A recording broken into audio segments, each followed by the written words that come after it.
All right, greetings and welcome to Bettor's Last Stand. This is show number 31. Coach and Matt here. Chris out of town on his high school field trip, basically, down to the state championships in Charleston. With Pleasure work trip. Pleasure work. I don't even think he really needs to do any work because, the official bookkeeper, he doesn't, Well, he's celebrating, too. Alexis Bordas got named Player of the Year. Well, that's going to be at least 6 more beers. Yeah, that's a big celebration. So, and then she was named Player of the Game yesterday. So, jeez. Yeah, tight game yesterday. Park wins by 50. Jesus. Pretty much a waste of time for anybody. I feel actually bad for that team traveling over there. I'd like to go down the scores of the first round games and prove to the SSAC that it's an absolute waste of people's time, waste of the team's time. Play another regional game at home. Waste of money too. Yeah, transporting the kids, the fans of the schools. Carve it down to 4 teams in each class. You get it done. You play the semis and a final. That's the way we did at Warwood High. Yeah, honestly, even if they cut it down to where it was 6 and they gave the first 2 seeds about something's got to change because other than the 4 or 5 games, there really hasn't been any. No. There was one upset in the 4 or 5 that I saw so far, but that's it. Well, that was yesterday in that single A. Yeah, Webster County. But other than that, and Jerry Ames even said it, and I agree. There's absolutely no way an 8 is beating a 1 in high school. No. College, that's different. Yeah, no, it's a but it is, thing. and especially girls. Yeah. Oh my God, no way. Yeah. So anyway. Yep. All right. Well, we're back here on Bettor's Last Stand. We got lots to talk about today. We're going to talk a lot of college basketball. We got Pitt and Georgia Tech on right now. We got some Champions League soccer conference tournaments in full flow. If you haven't checked our show out on the Watchdog, we're on now Tuesday and Thursday, noon to 3 p.m., as well as our regular spot 2 to 3 on Mondays. We had our first show yesterday. It was really good. We had some great guests. We had several callers. A couple guys from West Liberty, Bryce and Steve Candidate, stopped down.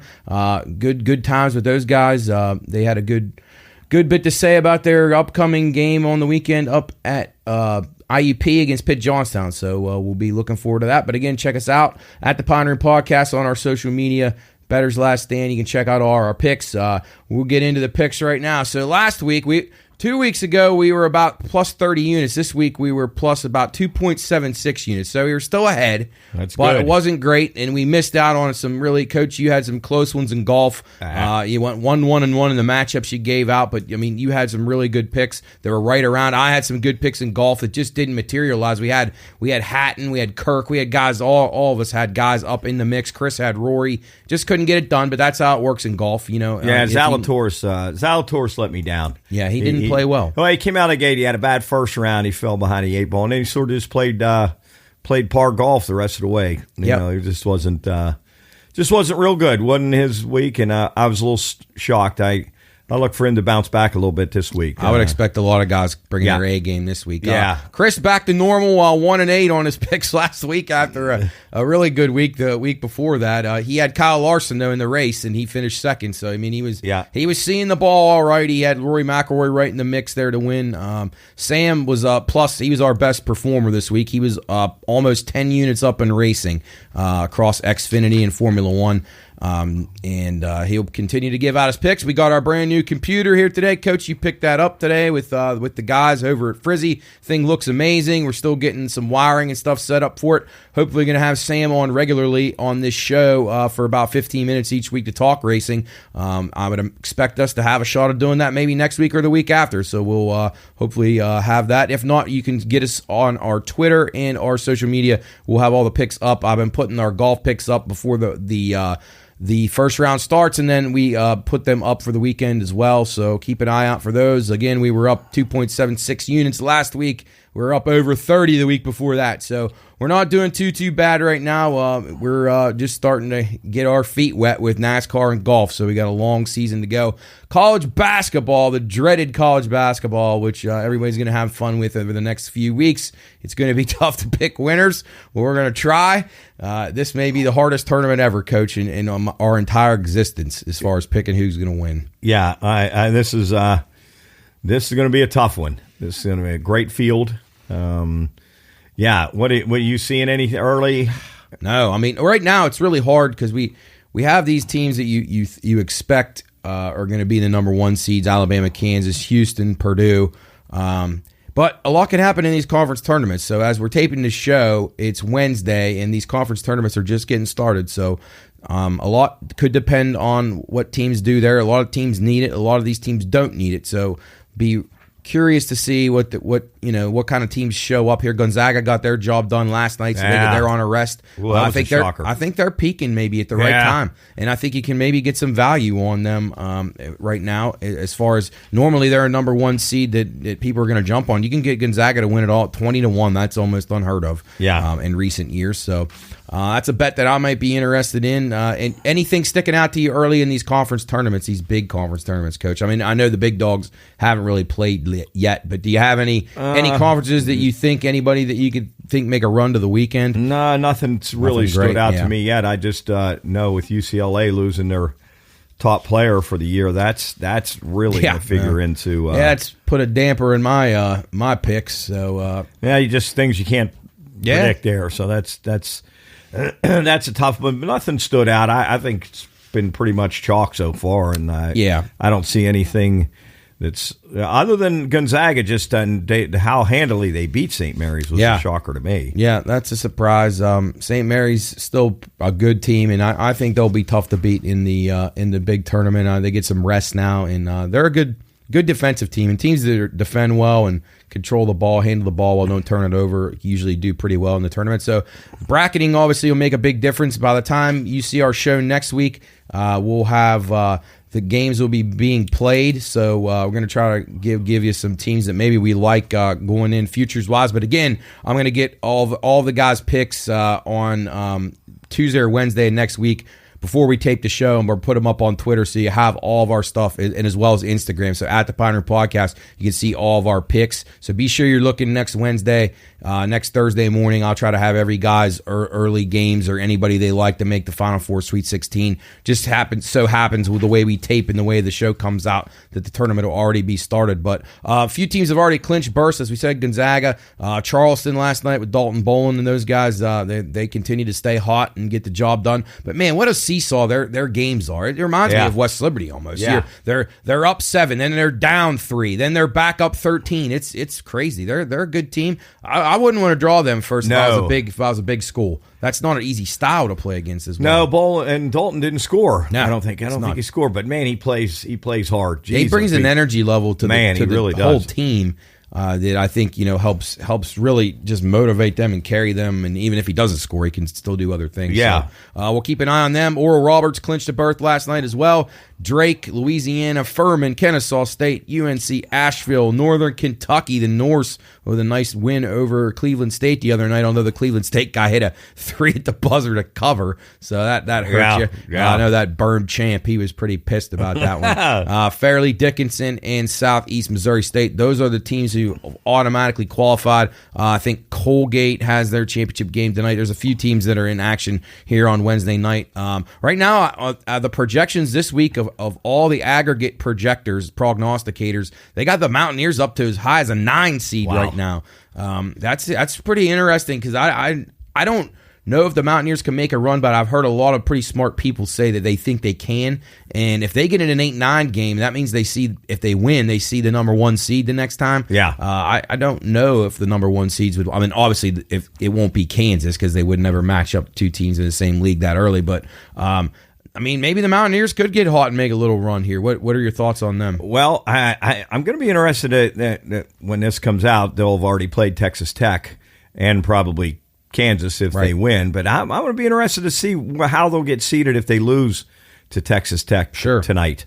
Whether they're locked into that 9-10 area right now or whether they'll drop if they lose to Texas Tech. I can't see them staying at 9 and 10 if they lose to Texas Tech tonight. But yes, I would agree with that. Who knows? I don't know. Yep. I do think they'll beat Texas Tech tonight. Now, again, this will be out when they've already played, but I think they'll beat Texas Tech tonight. Texas Tech may be a wounded animal. They just lost their coach. I don't know what to expect from them. They really, I think that's, and obviously it's going to come out too late, but in game I'll be keeping an eye on tonight. You may get an idea right away if Texas Tech's there to stay or not, or if they're even going to try. Pitt on the ropes here a little bit. They just took the lead back, I but think they they're back up 4 blew again. a giant lead. If they were to lose, some have them on the bubble. So these games mean a lot. Again, when you're looking through these games, it doesn't. Even if the team needs it, it doesn't mean they're going to win. Right. Just be wary of that.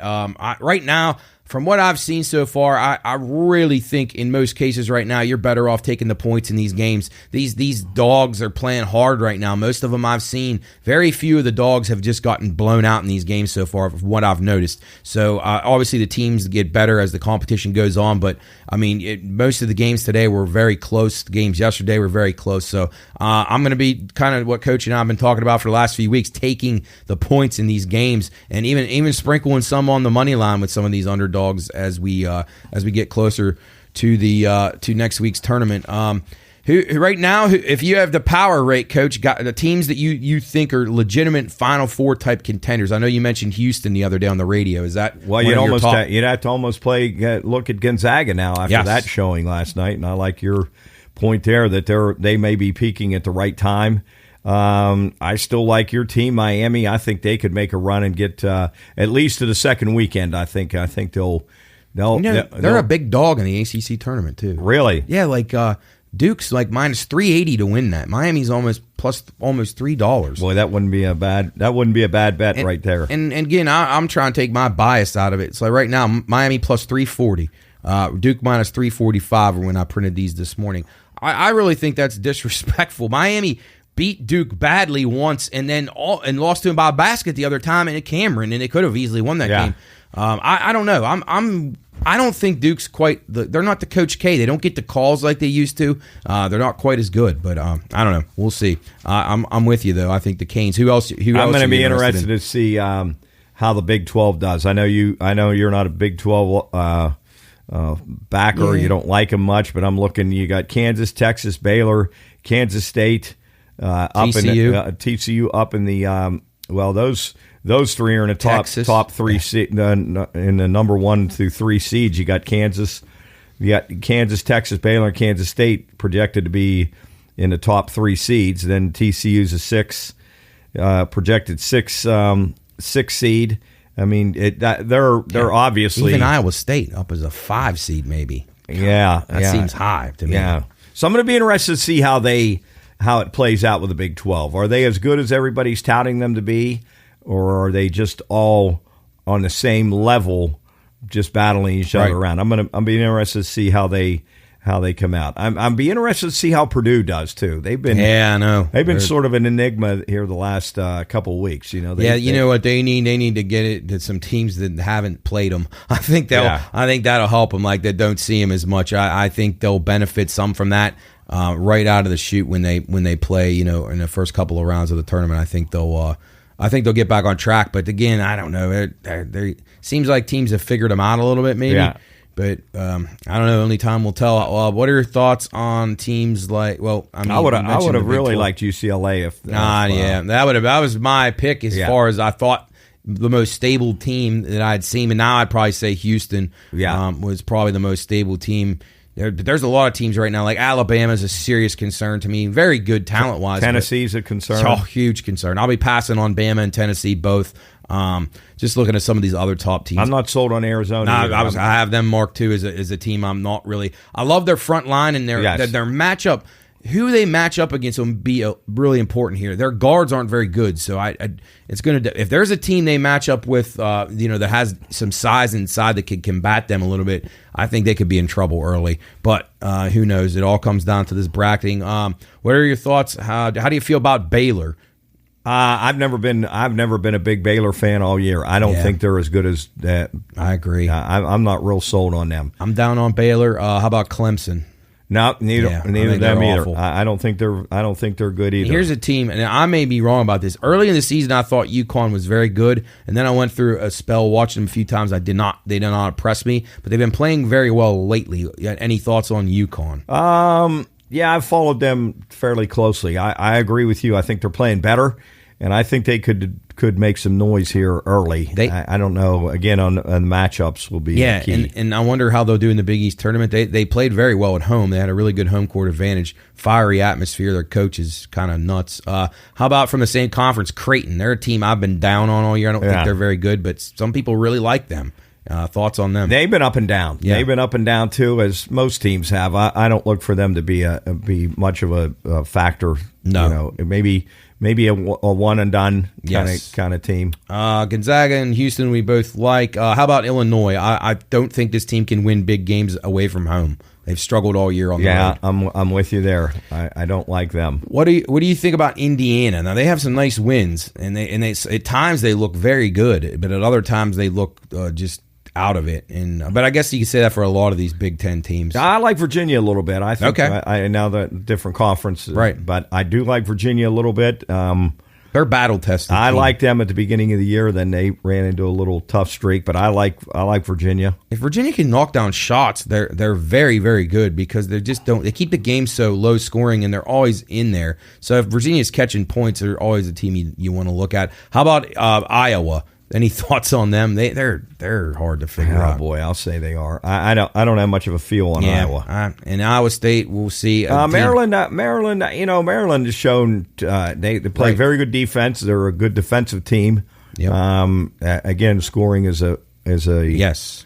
A question mark for them, but I like them a little bit to make some noise. How about two teams that I have checked as stock going up right now for me is Kentucky. I think they've been playing very, very well. Yeah. And right now, Kentucky 45-1. That's just unheard of. Them and Gonzaga at the numbers they are right now. If you're ever going to take a year of two of these marquee programs, it's wide open. Why not this year? And then I think Marquette has played very well. They've showed me a lot. They're well coached. What do you think of Kentucky and Marquette? Yeah, like Kentucky. We've talked about Kentucky before. They really got hot there about 2 weeks ago. Played really well, and they're battle tested. Yeah. So you got NBA lottery picks out there everywhere. So and then I was just looking at who was the other one, and I thought, what do you think of Michigan State? Man, I think they could be a team that could make some noise. I do. I think they get enough stops. They play defense, but then again, in that game against Iowa when they blew a 13-point lead with like a minute to go, that worries me with Tom Izzo because he's a good coach. I'm higher on them than I am Michigan. Obviously, Michigan's barely going to struggle to even get in here. I'm not. I think Hunter Dickinson is an awesome player, but I don't think they have the surrounding cast with him. So I'd choose Michigan State over Michigan. Yeah, Michigan's going to have to win some games in this tournament to make it because they're really sitting on trouble if they don't. And then I think Wisconsin. Oh, they play Ohio State. They're actually a dog. They're a dog. Yep. Beware of that. Beware of that. That looks fishy. Yeah, that looks real fishy. Champ, just give me his. It might be Ohio State on that one. Yeah, his opinion on that. He likes Ohio State in that game. And so Wisconsin. I'm trying to think. I don't know where they were even charted. They may be so unsafe they don't have a seed yet. They're on. I mean, they're obviously on the bubble. How about two teams in the ACC, NC State or North Carolina? I think both these teams are horrible, but both of them need to make a run here in the ACC tournament. NC State. They play. Who do they play tonight? Actually. I got the sheet somewhere. Shoot! I just was talking to Champ about it. NC State plays. Not Wake Forest. No, because Wake plays. Yeah, Wake already played. They played Syracuse, and then who was the other one that won? Virginia Tech plays Carolina. Virginia Tech plays Carolina tonight, and then who's the odd man? Whoever won the other game yesterday? Oh goodness gracious! I just was talking to Champ about it. I can't. It's not coming to me. I got it. NC State plays. Oh, they play Tech. I thought Carolina played Tech. No, Carolina plays. Oh my goodness! Carolina plays BC. There we go. NC State, Virginia Tech, and Carolina, BC. Thoughts on NC State or Carolina? Both of them may win tonight. I mean, Carolina's got the tools to win. I don't know. They went through such a bad streak there for a while. I think everybody had them counted out. Sure, but. Armando Baycott, he's a really good player. Do you think they need to make it to like the semis or make it to finals probably? Yeah, I think so. I think they need to win a couple of games in the ACC tournament for sure. I'm anxious to see if obviously Charleston's in with their automatic bid last night, but if Hofstra will get a look. I watched Hofstra and I wasn't too impressed with them. I thought they were very careless. Yeah, I didn't think they took care of the ball. I thought they took bad shots. I'm surprised that Charleston just looks so much more refined than them. But it's going to be interesting to see if any of these small conferences get a second bid. But we'll keep an eye on that. I doubt no, not many. Probably won't. These big, but I mean, I so much would rather see that happen than put Penn State in, and now Pitt's starting to get up by 6. Penn State's a team I can't trust them anywhere. They're all right at home, but can't trust them. Providence, I was very high on a couple of weeks ago. They've been an absolute mess of the last couple of weeks, just getting throttled game after game. Thoughts on Seton Hall? Got anything on? No, not much there. Obviously next week when we come on, we're gonna. Well, when we come on next week, we're be in the middle of the games. To be the first 4, but by the time they see it, So we'll know. We'll have an idea and get a better feel for who we like and who I think. Well, the field will be set, obviously, and then we'll have a good idea who we're. I'll tell you two teams real quick before we finish up with college hoops that I thought are playing better. Villanova, I think, is starting to come together. They got one of their good players back that they lost earlier in the season. I think they're going to make a good run here in the Big East tournament. I would expect them to contend. They might be a team that I'm looking at. Right now, they're 50-1 to make the Final Four, but I'm anxious to see maybe a Sweet 16 or Elite 8 bet on them. I think they're getting better. And I think getting used to playing without Jay Wright, and then you lose one of your good players early in the year. And then I think Missouri, to me, was a little bit interesting. They've been up and down, but they've got some nice wins, and I think they could be dangerous in the SEC tournament. So I'm going to be taking a shot with them. But again, I urge people to look at these potential values here on Kentucky, Gonzaga. So jump on those now. And Arkansas, another team in the SEC that I think is very well coached, and they got their best player back to make this stretch run here. And they played Alabama tough. They played some good SEC teams really strong. So I'm going to look at Eric Musselman in Arkansas to maybe be able to do some damage when they get out of conference. I like them play. a little bit too. They'll be a team that I'm very high on. But again, we'll have all of our picks for the early rounds and things we like posted on our social media next Thursday or Wednesday even. Once we get the brackets on Sunday, we'll start cramming the numbers, start figuring out who we like, maybe even get a little mini podcast clip with Champ giving his Final Four to put up for everybody, because that's what people need to be following. A guy like that, he's driving a fancy car, smoking good cigarettes, drinking top level booze. So. Yeah, he may be over at the track giving out winners, but I mean he may charge for them. But if you want winners, talk to him, because he studies it. He's very good. He just gave me some good tips just before we went on the air. I think he's got a plan for the whole tournament. That's one thing about him. He's always prepared. Yeah, and phone's always charged, paper and pencil with him at all times to take notes. And he's going to watch the Mountaineer game at the club, and I think he's going to assess them. He's been hot and cold on them. Then he's been hot and cold on High State. Right. But he's going to get locked in here probably in the next week to really make his big pick. So going to be interesting. Stay tuned, folks. That's going to be must see and must hear stuff. Anyway, we're going to take a break here on Bettor's Last Stand. We're going to come back and talk quickly about the NHL, and then we're going to get into the golf tournament this week. A really big weekend in golf as the Players is on the calendar. We'll be right back on Bettor's Last Stand. Yep.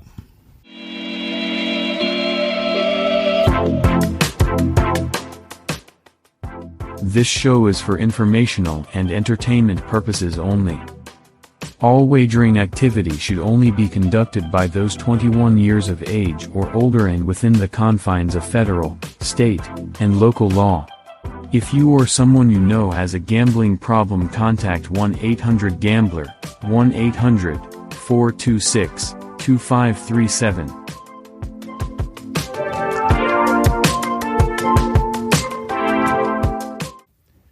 All right, welcome back. Bettor's Last Stand. Coach and Matt here. Chris out, Cooley out, Luke Doyle out. Everybody's gone.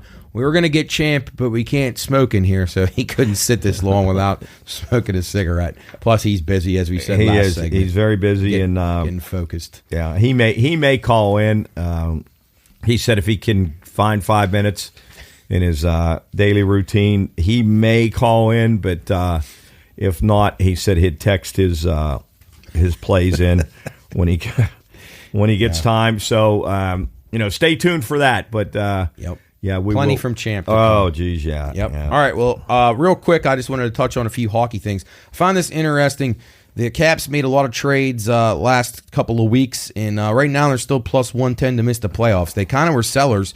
They didn't make their roster so bad that they couldn't compete this year, but the rest of the year. But I still think it's worth a shot. Plus 110 on the no, and then the Sabres are plus 290 right now. They upgraded their roster a little bit, and I think they're still a dangerous team. Plus 290 to make the playoffs. Those were teams that I talked about a couple of weeks ago. I'm going to be sticking with both of those. The Penguins are starting to play a little bit better. They came from behind last night. Did you have anything in that game? No, I did. No, Weeks texted me early. I wasn't even watching it, and they were down 2-0. So bad. They were down. Ended up being down 4-0. Oh, they come back and won 5-4. 5-4. Yeah. Yep. Wow. Incredible performance late by them, but it's more like Columbus just fell apart. But Penguins are very worrisome. Their goaltending's bad. They don't have it. I don't know if they can put it together, but I still wouldn't be turned off by betting them 260 to not make the playoffs.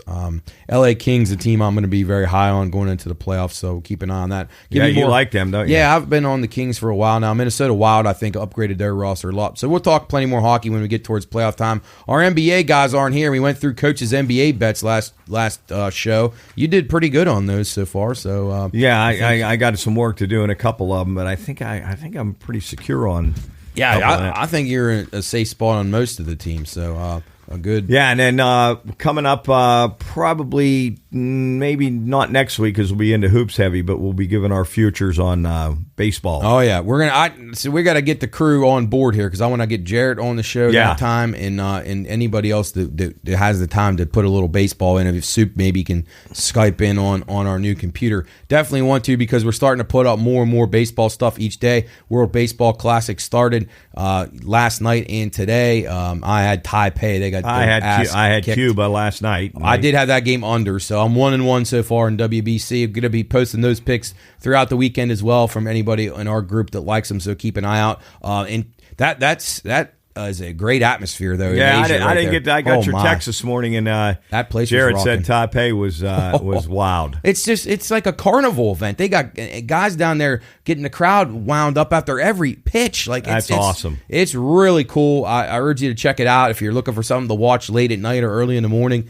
Flip on Fox FS1 or FS2 and catch those games over there in Asia. And then the Miami site will be starting up next week. I saw USA was doing an exhibition today with the Giants, so they're starting to get ready for play here in the coming weeks or in the coming days, actually. So lots to look forward to. I put one thing in here about MLB on here about the most regular season wins and most regular season losses. The Braves are the favorite for most regular season wins. I'm not sure I agree with that. Kind of surprised at that, actually. Plus 650 to have the most wins in the league, and then the A's plus 250 to be the lowest. Jarrett claims they'll be the worst team in baseball. Probably. Yeah, he claims. Probably. Nationals, Rockies, Reds, and the Pirates the fifth choice. That's going to be interesting. But we'll talk plenty more baseball. I thought maybe the Mets, and that National League East is such a tough division. It is a tough division. Look at the Phillies. They're like the 10th choice on this list, and they got Trey Turner. They loaded. I mean, they got some good guys. They're going to be very good. That's why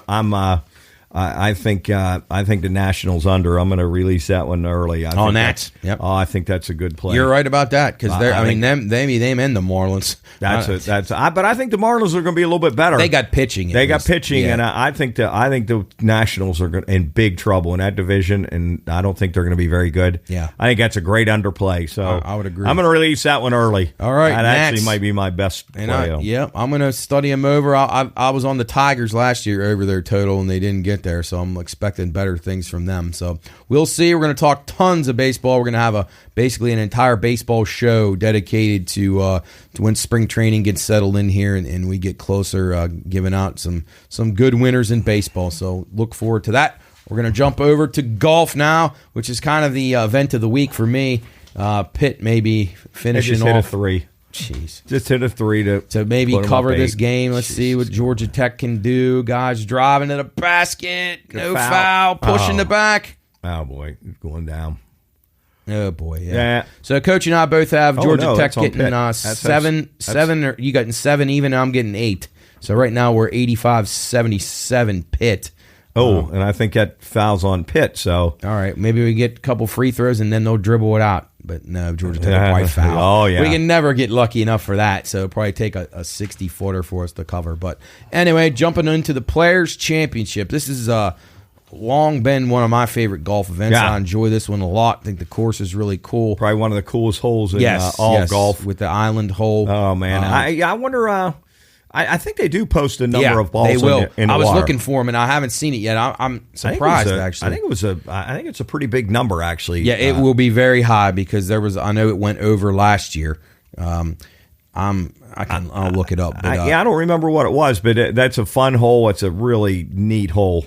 The island number 17. Yep. Yeah, I had that over actually too last year, and I hit it. So that'll be a fun one. It's a very difficult course, they say. Hole 17 specials. Let's see here. Let's see. Nearest to the pin. No, I'm looking for balls in the water. Where are they? I can't find it. Hole in ones they have on there. I don't know if that'll be. Is there an over-under on hole in ones? Or are they yes or no? There will be one. There's, let's see. Hole in one on 17. Yes, plus 250. No, minus 330. Then you can actually pick the player. Oh, my goodness. Oh. These are like 200-1 bets on these.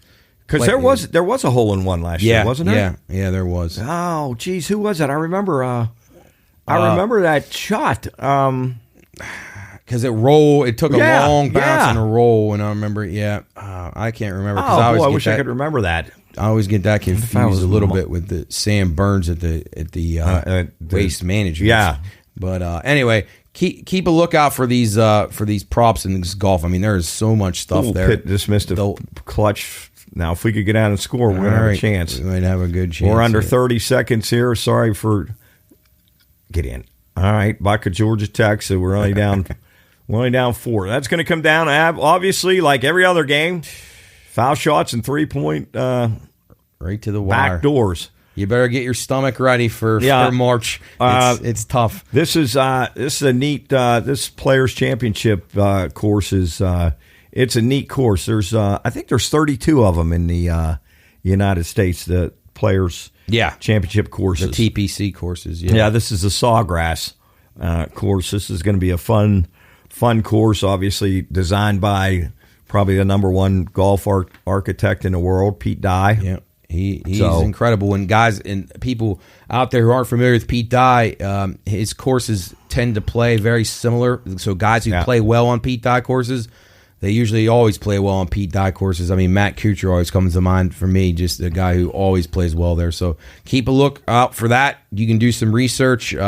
Still trying to find this holes on the pin. I'll look for it in the break. So if you're out there and you haven't seen this course, make sure you watch it a little bit and see this beautiful number 17 hole. It's incredible. The whole green. Could you imagine one of us guys stepping up and looking out there at that? And I bet if the Pine Room guys, it'd take about 100 shots to get that thing on the green for us, because I don't know how long it is. Probably 100 and I think it's probably about 180 yards or maybe even less than that. But it would be very intimidating to step up there and actually have to hit that. I'd love to see Champ try it. See our guys try to get one. I think probably Tyler Cooley or Soup maybe would have the best chance. Maybe Rodney. There was 64 hitting the water last 64, year. Okay. Yep. 64 in that total. The record is 93 in 2007. Wow. That was probably with some wind. And then, I was going to say, if the wind, and I don't know I haven't seen the weather forecast. Looks so far, I didn't see anything too bad, so I think it should play really well. I think the scoring is going to be low. I think last year Cam Smith won it at 13. I found it interesting. I was looking at that last year's top 10, and like 6 of the guys in the top 10 were in live golf. So they ain't even playing in this. Yeah. So I think maybe even like 14, 15 under could win this. So I expect a low scoring tournament. So all right, let's get to some of our top picks. Who are some of the guys in the top wave that you really like? I mean, obviously, you can't ever go right away and not say Rahm and Scheffler. Yeah, exactly. Some other guys that I've been doing some research on. I like Jason Day. I think he's been. I think great lately. Yeah, I think he could be definite factor. He's played really well here in the past. Yeah, he's had 3 consecutive top 10s so far this year, so he's playing really well. I look for him to be really a factor here. A couple other guys. I think Tyrrell Hatton will follow up a really good performance that he had last week.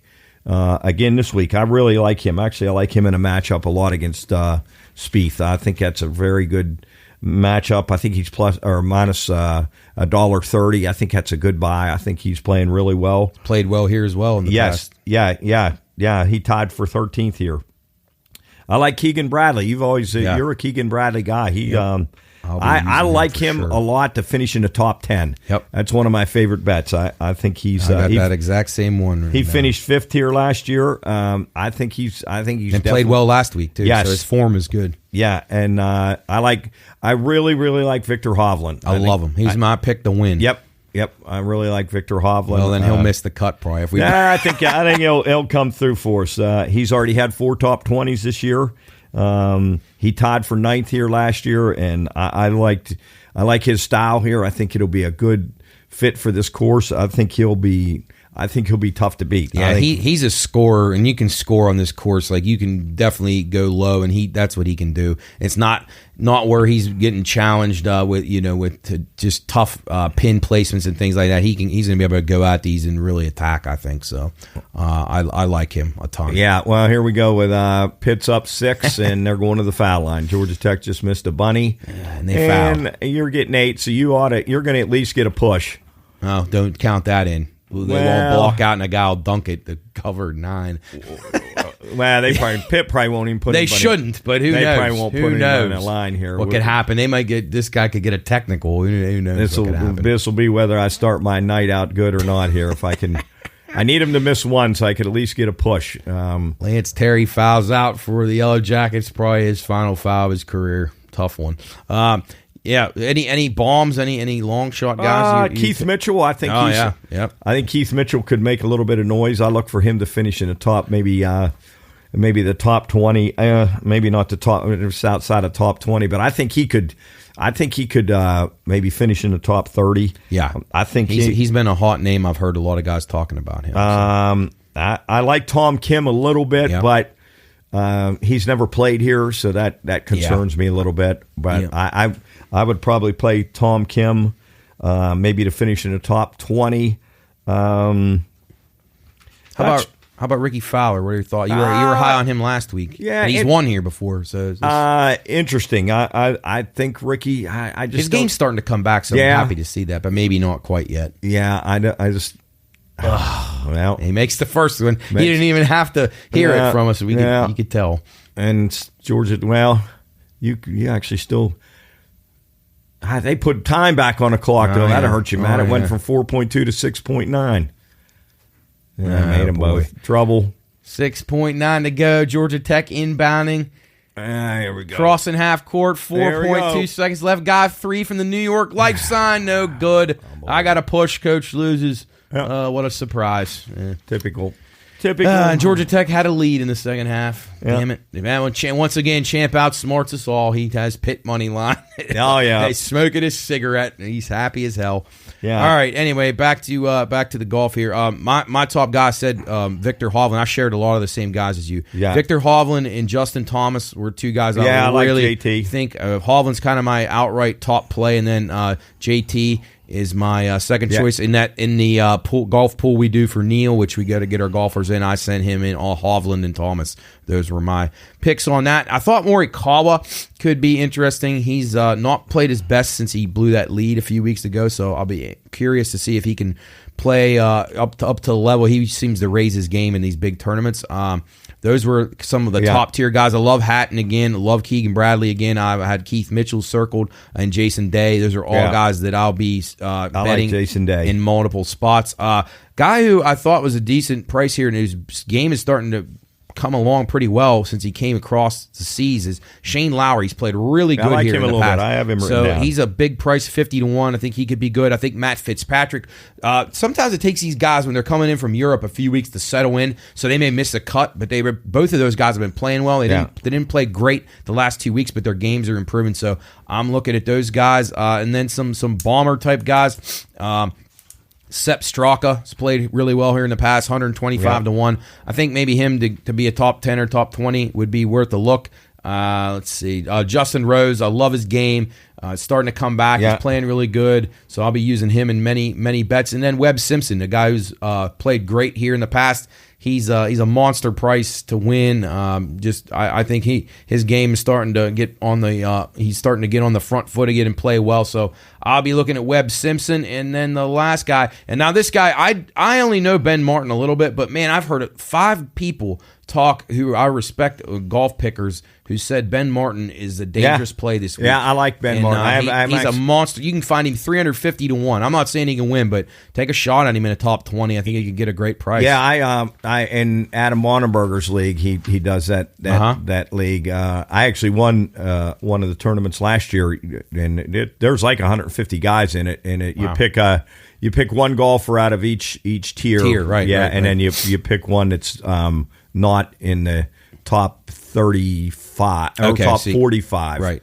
Yeah. So I took Ben Martin too in one of my teams. I like him. Yep. All right. Well, I'll tell you another guy. One other guy I like is Max Homa. Yeah, Max it's hard to go against him. Max right now, is playing really well. He's playing really well. Actually, he's ranked like, I think, number 6 or 7 in this tournament in power rankings.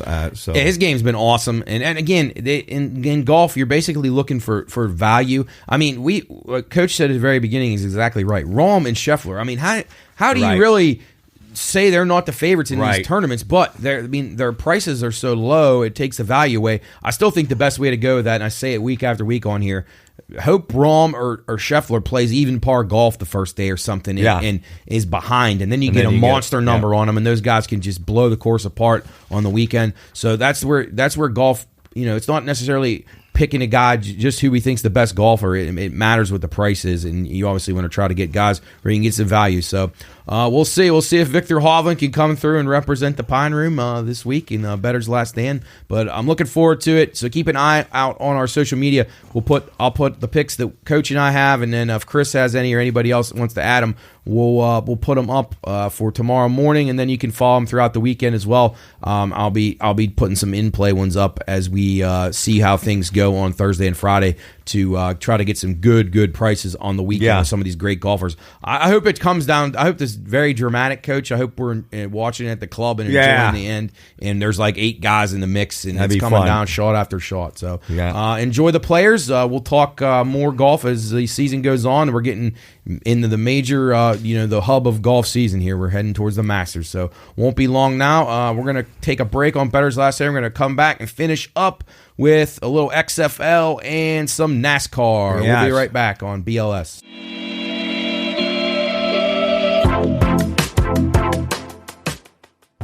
This show is for informational and entertainment purposes only. All wagering activity should only be conducted by those 21 years of age or older and within the confines of federal, state, and local law. If you or someone you know has a gambling problem, contact 1-800-GAMBLER, 1-800-426-2537.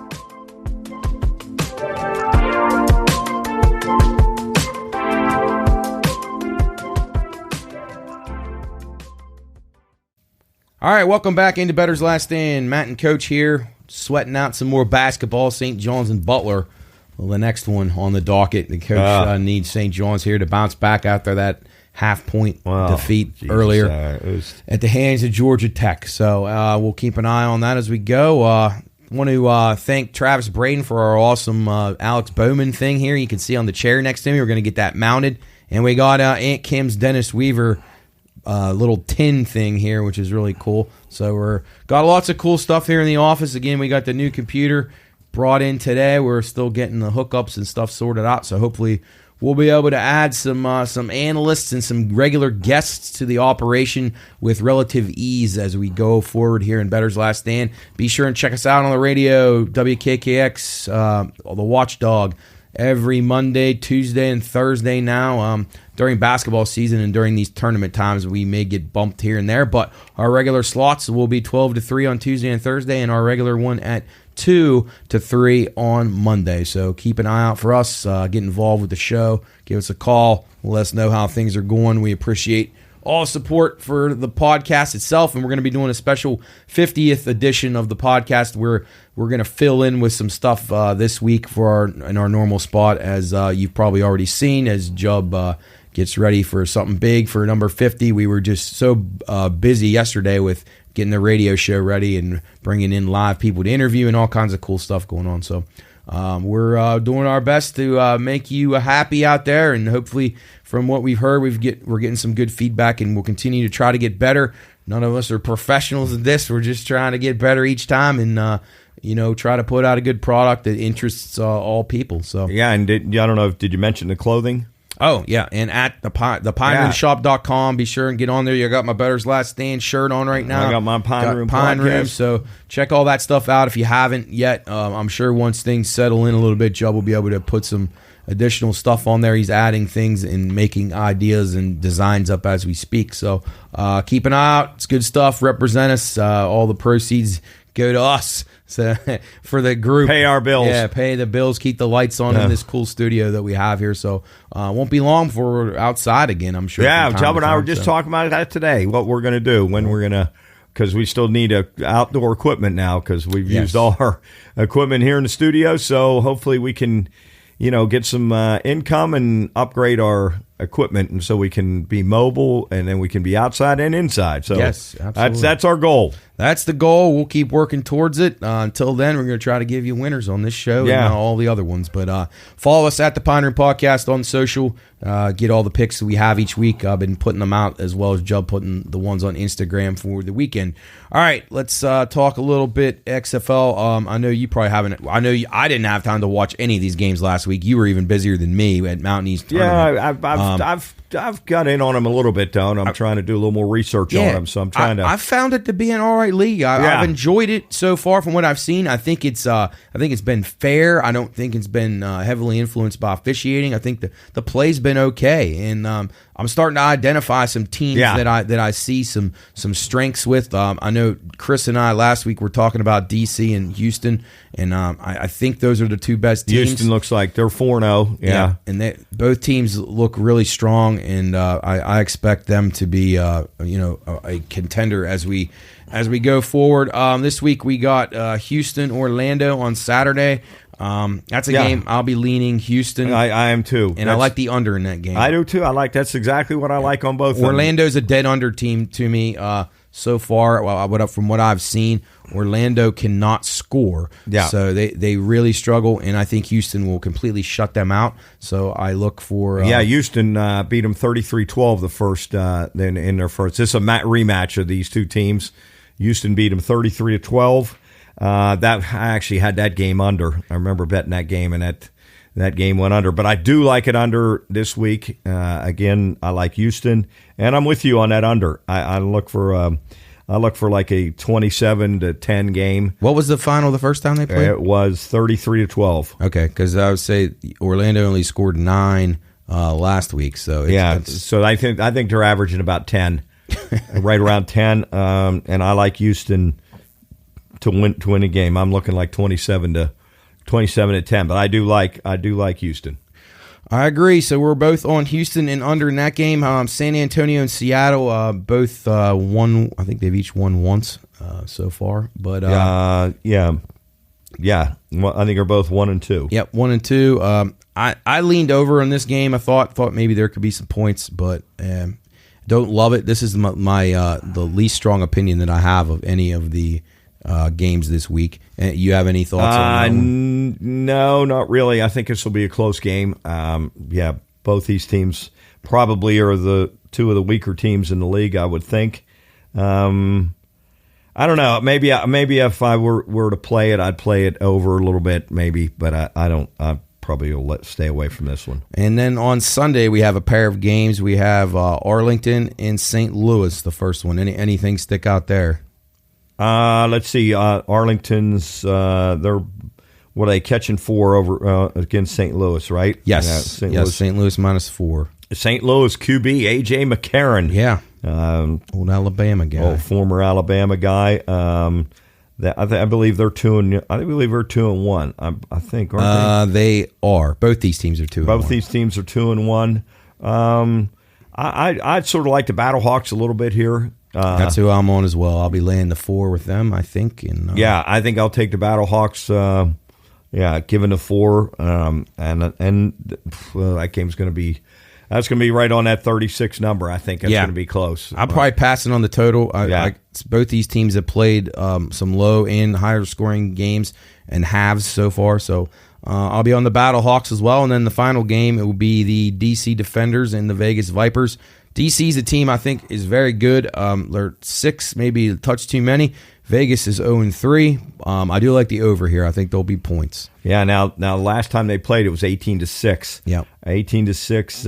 And that was, I think, in week 1. DC. Yeah. DC so won 18-6. I think that there was some chance. Vegas just couldn't score. I remember I watched a little bit of that game because I think I had DC, but I feel like maybe this time the second go around I could pick it up a little bit. I found it interesting. The total's up to 40.5 in that game because it was like in the mid 30s the first time they played, and as you said, it was a low scoring game. So I found that interesting. And you're going to play the? Would you like here? I'm going to play it over. And then I would lean DC. I don't love laying 6, but I'm going to play the other way. I'm going to play Vegas in this one. Getting a 6. All right. I would. Right, I'm probably not going to play it at 6. If it goes lower, then I'd probably get in on DC. But I don't want to lay the 6 if I don't have to. So. Yeah. But again, I think DC and Houston seem to be the 2 best teams from what I've seen so far. So we'll keep an eye out. Arlington, found it interesting. They only scored 3 touchdowns all year. So yes. They're kind of an under type team too, and that's why I like the Battlehawks in that game. So we're in agreement on most of these games. So hopefully we can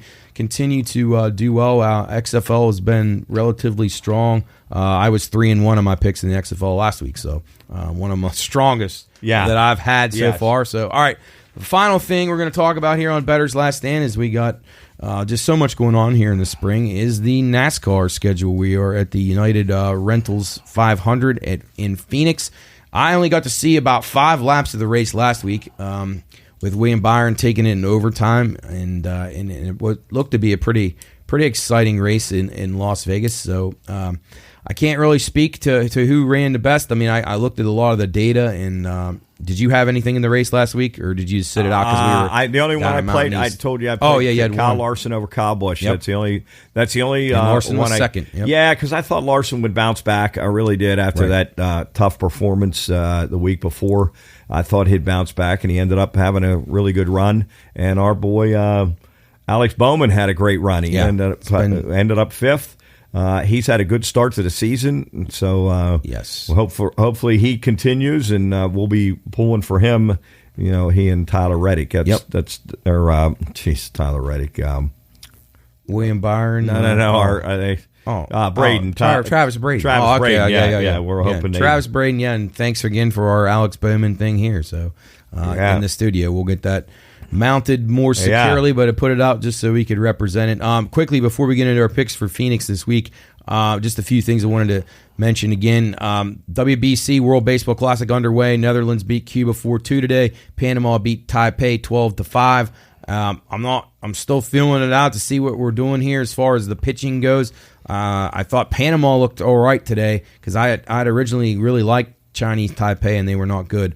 Netherlands and Cuba in a very good game, well-pitched game. So maybe some unders in these games early. Just keep an eye out. There's a lot of restrictions on the pitching about how many pitches they're allowed to throw and how many days in a row they can pitch. Yep. So a lot to look through there. A couple of NFL notes, obviously tons of things going on there with Lamar Jackson, Aaron Rodgers, all these guys looking for. We're not going to waste your time talking about that until we get closer to the draft. And I know Chris, the draft guru, will want to be in here and try to give you some winners in that. Money pouring in on the Jets right now, thinking they're going to get Aaron Rodgers. Saints signed Derek Carr. They're the favorite now to win the NFC South, basically by default. And then on NASCAR, Chase Elliott's out for at least 6 weeks with his injury from snowboarding. So that's no good. I know Josh Berry filled in for him last week. I think he's going to have multiple guys filling in for him. And then a couple other tidbits on racing. Formula One, we were pretty strong in it last week. We gave you the Red Bull team to dominate. They swept the front row. Great run by them. Fernando Alonso third. So we'll be looking through the F1 card. We get a week off this week, and then we're in Saudi Arabia next weekend. So we'll talk more about that next week, and you can always find all of our plays. And then in IndyCar, Chip Ganassi's guys dominated. They were 4 in the top 11. Marcus Ericsson, a guy that Sam gave out as the winner, took home the victory, and they're off this week as well, and they return to Long Beach in a couple of weeks. So, yeah. All right, let's go to Phoenix Raceway. This isn't one of the more exciting tracks, I would say, on the circuit, but it's been a lot of good form for guys here, and it seems to stay true to form. The same guys perform well. Obviously, two of the best guys here, Joey Logano and Kevin Harvick. Yep. Kevin Harvick is almost an automatic top 10 at this race. He's just fantastic here. I'm going to try to beat both of those guys. Now, Logano's coming off a last place finish last week where he had major issues. So guys like him usually don't have terrible weeks 2 weeks in a row. So take a look at him in a lot of stuff. I think he'll rebound hard this week. Yes. Yeah, he won here in 2020. And he won the championship here last year, too. Yes. So he clinched the title. So look for him. He's got good mojo at this track. I think he'll bounce back strong. He's 11-1. I'm not going to bet him to win. But I wouldn't recommend anybody who liked him to not do that. I thought Ryan Blaney was a guy that I'm interested in. He's been very, very good here, and he's so due to win. He just hasn't had any luck winning races. He's been a consistent top 5 racer every single week. I love what he can do here at Phoenix. So I'll be backing Ryan Blaney. He's kind of my top choice. But I really like a couple of under the radar guys here. Chase Briscoe, love him. We won it last year. 15-1. He won last year in the spring race. He led a ton of laps. He led over 100 laps. He had a great car. I really think he's a great play to be in the top 10 at plus 115. Again, we'll have all these picks posted. I want to watch him practice and qualify before I give anything out certain or maybe get off of a guy. And then Eric Almirola has been super solid. He's had a great year last year. It's been all right so far this year. I think he'll run really well here. He's the same teammate. He's on the same team as Kevin Harvick. They'll have a great setup for this track. They seem to really like it. He's 40-1 to win. Plus 215 for the top 10. I'll be taking a shot with Eric Almirola. And then two matchups that I really like. I love Chase Briscoe over William Byron. I think Byron, bounces back to regular performance this week. He was good last week, but he's not going to win every week. He's got a good car and a great team, but I would expect him to take a little step back this week. So I like Briscoe at plus 115 against Byron, and then I really like Daniel Suarez minus 125 over Bubba Wallace. Those were two matchups that I saw early on that I really, really liked. And again, Kevin Harvick has 19 top 5s here. He's got 9 wins, just dominates. Denny Hamlin's a very good racer here as well. Coach, what are some guys that you're interested in this weekend? I like Ross Chastain. He's like one of my favorite drivers right now. I think he's one of the most consistent guys going right now. He is. You'll always catch him. You always catch him running in the top 10. He seems to stay out of trouble. He's very good. Yeah, I really like him. And then I had Chase Briscoe also check marked. I really like Chase Briscoe. So those are Ross Chastain. I really like a lot. I like Ross Chastain. I had a star by him as well. I think he's a dangerous racer, as you say. And the thing I like about Ross Chastain is, he is not intimidated by these big time guys, these old timers. No. Like he's not. Like he'll knock them around. He gets them pissed off. And him and Daniel Suarez in their Trackhouse Racing, their team has arguably been maybe the best team. per what they actually have investment-wise and backing in NASCAR the last 2 years. Yeah. They've probably got more bang for their buck out of those two guys than any of the other big teams. So keep an eye on those guys. They're both exceptionally good race car drivers, and their team continues to get better and better. Crew chiefs and all the stuff, all their pit crews get better all the time. So I definitely look for the Trackhouse guys to keep up the good work. Who's your fade guy this year now that Kurt Busch is gone? Bubba Wallace. Always Bubba? Yeah, Bubba. Okay. Yeah, Bubba, I'm fading him. I should have faded him. Well, what did he finish this past week? 8th? Yeah, he was Eighth, right and I should have faded him the week before he blew up in the last 20 laps. I just don't think he's a consistent enough driver. I agree. I don't think he's consistent. And Tyler Reddick, his teammate, has not been good so far to start the year either. No. So sometimes it takes guys a while to get settled in there. So maybe 23-11's a fade against both of those guys for the coming weeks until they can kind of get some momentum, because in NASCAR, when it starts to rain, it literally pours for these guys a lot of times. And that's what makes the really good guys like Joey Logano, Denny Hamlin, Harvick, the guys who don't have back-to-back bad weeks. It's the guys, and Kyle Larson's another guy. He's dancing around. He's ready to win a race here soon, too. He should have probably won last week. He's not a terrible bet anytime, and he's won here before. His price isn't great. It's 13-1, but for him, that's almost double what you would usually get. So I guess I can't recommend against that, but don't be surprised if he wins. He's way overdue. But anyway, that about does it for us on Bettor's Last Stand this week. Remember to enjoy the Players' Championship this week. Check out all of our picks. We're going to have all this stuff posted. I'm going to put the golf and the NASCAR stuff up today. Try to get some picks from Chris if he's not too drunk down in Charleston. Coach, anything you want to add before we get out of here? No, excited. This is really, as you said, with the World Baseball Classic going on too, and now basketball, this is really a pretty cool time. It is. Yeah, so to make sure you study everything, watch, as you said, Matt, watch the pitching matchups in the World Baseball Classic. I think the United States and the Dominican Republic obviously be the two teams to beat, but keep an eye on Japan. Yep.